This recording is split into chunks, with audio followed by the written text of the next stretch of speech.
The other day I came across a very old case, and since it piqued my curiosity, I dug into it a little. Coming up next, the tale of the Buttermilk Bluebeard, a notorious criminal from the Depression/World War II era.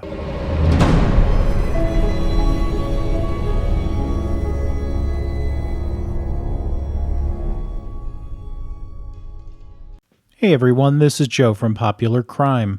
Thanks for watching. Before we get into today's story, if you love mysteries, true crime, and missing persons cases, then you have come to the right place. We cover all types of stories, and we'll be uploading new videos a couple times a week, so if you enjoy this kind of content, please subscribe to our channel and hit that notification bell so you don't miss a thing. And if you don't mind, share this video. It makes a big difference, and we really appreciate it. Okay, so this case is well settled, but it intrigued me because despite numerous accusations, this monster was never convicted of the heinous crimes he was alleged to have committed. However, his sentence was excessive and ensured that once he entered prison, he would never leave. So let's look into the archives of Time magazine and read about Alfred Leonard Cline, the notorious Buttermilk Bluebeard, and in the process discover where he got that crazy nickname. So quoting now from the article, "To the lonely, well-heeled old women he met at church functions, the romantic charm of quiet, heavy-set Alfred Leonard Cline, aged 56, was considerably enhanced by a remote quality they could not identify. Cline liked company, but his company usually died suddenly in a hotel room shortly after signing her estate over to him. He liked efficiency. He almost always took his company on pleasure trips and then asked her to drink a glass of buttermilk." So let's take a break really quickly from the article. I don't really consider buttermilk a pleasant, refreshing beverage. Contrary to my first impression when I was very young, buttermilk is not the melding of creamy, rich butter with milk. It is the milk that is left over after butter is churned. And if you've ever watched butter being made by churning heavy cream, the process is labor-intensive and fairly messy. But that liquid that's left over is buttermilk. And it makes fluffy pancakes and biscuits. It's integral to ranch dressing, and it helps create tasty fried chicken. But why on earth would anyone drink it? And I did a quick search, and the reason why I'm a little bit surprised by this is that buttermilk is kind of sour, a little bit tangy, difficult to really drink at first glance. However, there are several health benefits, not the least of which is improving your gut microbiome, much the same way that yogurt can introduce healthy bacteria into your intestines. So that tangy taste, it's helpful. In addition, it is a sign that the bacteria are breaking down the lactose in the milk. So that process creates lactic acid and the acidic taste in the liquid.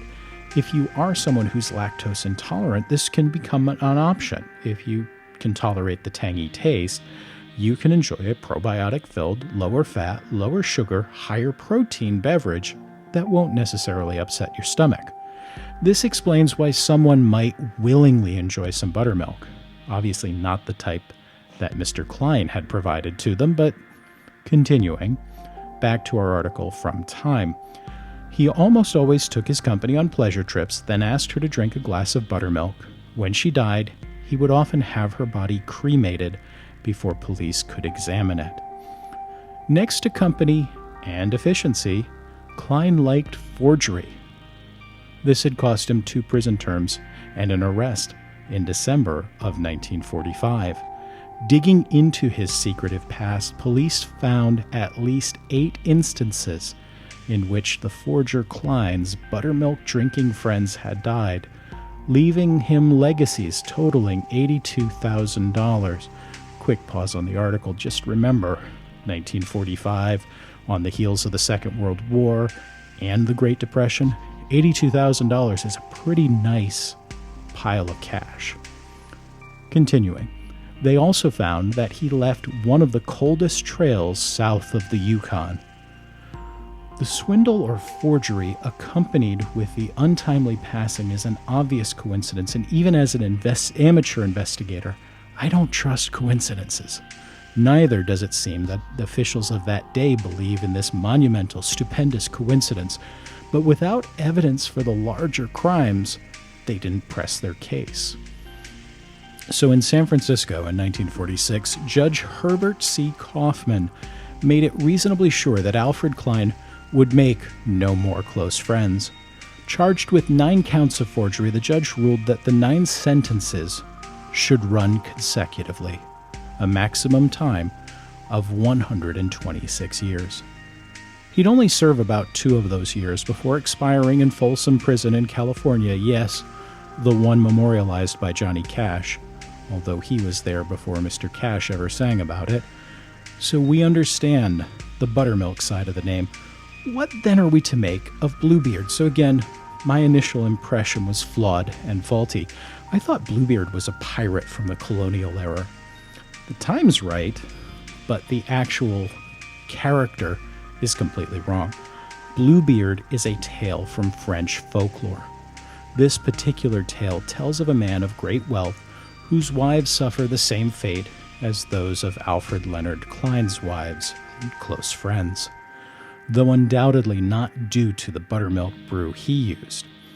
Perhaps the French modeled this tale on the life of English King Henry VIII, or perhaps it was purely coincidental, much like the way all of Cline's wives succumbed after their drinks.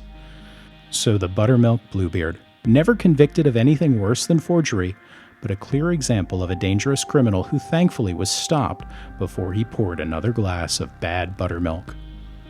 Thanks for watching. I hope you enjoyed this departure from current events to take a tour through this strange historical case. And since this case is closed, that's all I'll have on this case. Thanks for watching, and if this is your first time joining us, welcome.